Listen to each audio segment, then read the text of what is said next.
Update देता जाऊँ आपको नसीम शाह की, हसनैन, मोहम्मद हसनैन की और एहसान उल्लाह की।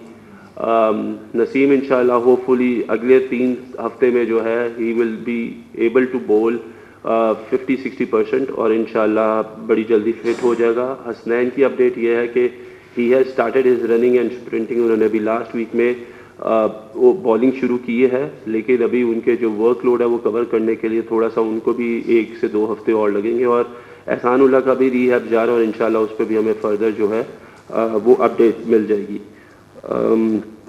नाउ इसमें एक और चीज़ हमने कैंप में की है कि जी हमने कुछ एडिशनल बॉलर्स बुलाए हैं। Obviously we are looking for more players जिनको हम पूल आगे जाके बढ़ाना चाहते हैं टेस्ट क्रिकेट में।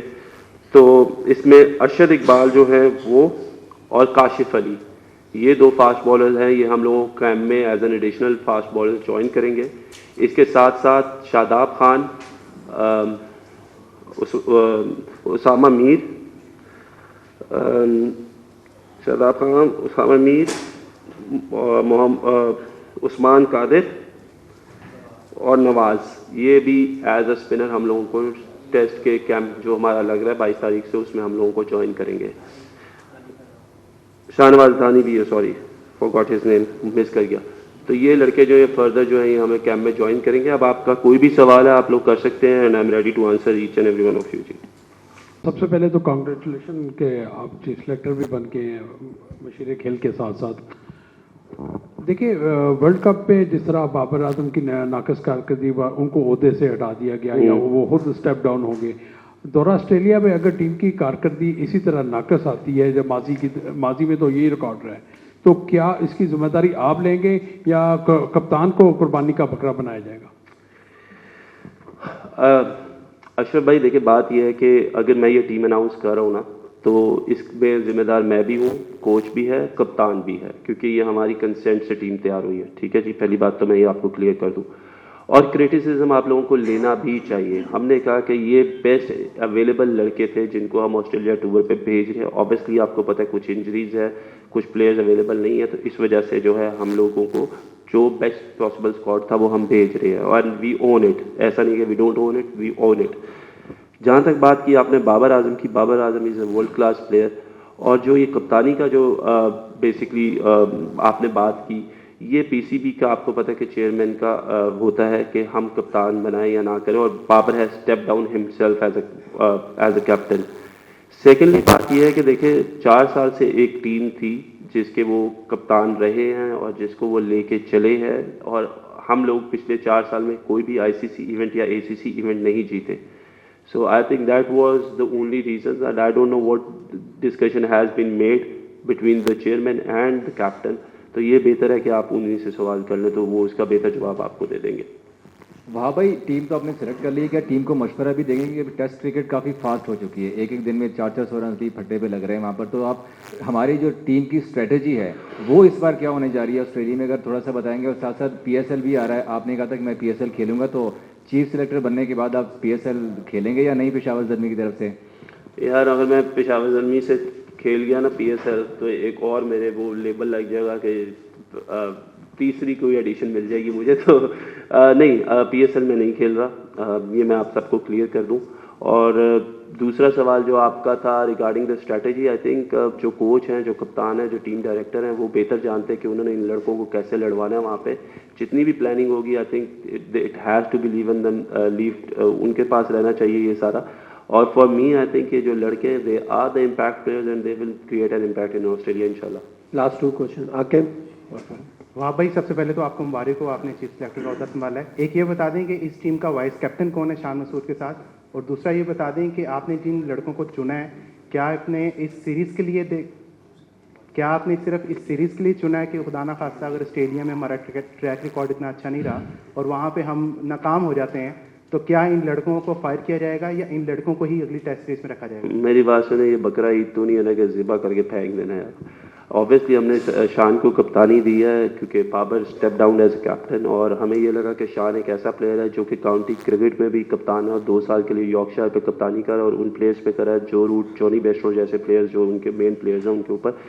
तो हमने फ्यूचर को मद्देनज़र रखते हुए शान मसूद को जो है वो कैप्टन बनाया और इंशाल्लाह आने वाली सीरीज़ में भी वो कप्तान ही रहेंगे।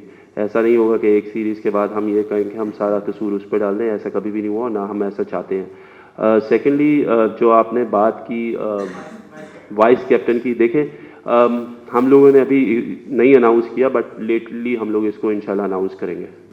भाई पिछले जो सीरीज हमारी थी श्रीलंका के साथ, उसमें अबू हुरैरा टीम का हिस्सा थे, इस बार वो नहीं है। और दूसरा ये कि डोमेस्टिक क्रिकेट को हम हमेशा तरजीह देते हैं कि उसकी जो टॉप प्रायोरिटी हमारी वो होगी। उसमें साहबजादा फरहान ने काफ़ी रन किए हैं, टॉप स्कोरर हो रहे हैं, वो भी हिस्सा नहीं है, इसकी क्या वजह? देखिए आपने साहिबजादा फरहान की बात की। I think he has scored a lot of runs, he was the top run scorer. लेकिन साहिबजादा को जिनके जगह लेनी है वो ऑलरेडी आप देख रहे हैं कि शान मसूद, अब्दुल्ला शफीक और इमामुल हक वो ऑलरेडी उस प्लेस में खेल रहे हैं और वो परफॉर्म कर रहे हैं। खुदा न खास्ता अगर इन लोगों को कुछ होता है तो फिर हम लोग ऑब्वियसली उनको रिप्लेस करने के लिए साहिबजादा को हम लोग आगे देख सकते हैं। और हुरैरा ऑब्वियसली हमारा मिडल ऑर्डर जिस तरीके से है, आपको पता है कि हमारे मिडल ऑर्डर में साउथ शकील खेल रहे हैं, बाबर आजम है, रिजवान एज अ बैट्समैन खेल सकते हैं, सरफराज इज़ ऑलरेडी प्लेइंग, आगा सलमान की बहुत ज़्यादा परफॉर्मेंसेज है। तो ऐसा नहीं है कि हम लोगों की वो नज़र में या रिकमेंडेशन में नहीं है, लेकिन ऑब्वियसली जब जगह बनेगी और जब इन लोगों के अगेंस्ट उन लोगों को वो स्पॉट्स हासिल करने हैं तो देन वी कैन रिप्लेस दम विद, और वो हमारे बिल्कुल हम लोग उनको देख रहे हैं और परफॉर्मेंसेस का बिल्कुल हम उनको नोटिस करते रहेंगे। वहाब, अगर हम देखें जो टीम आपने अनाउंस किया, specially bowlers, Hasan Ali performances सबके सामने है, कोई लंबी क्रिकेट भी नहीं खेले हुए, उनको लिया है। इसी तरह अगर स्पिनर्स को देखें, जो स्पिनर्स टीम में हैं वो तो हैं ही हैं, जो आपने बैकअप के तौर पे लिए हैं वो चारों स्पिनर्स वही हैं जो पिछले 4-5 साल से खेल रहे हैं, परफॉर्मेंसेस उनकी सबके सामने हैं।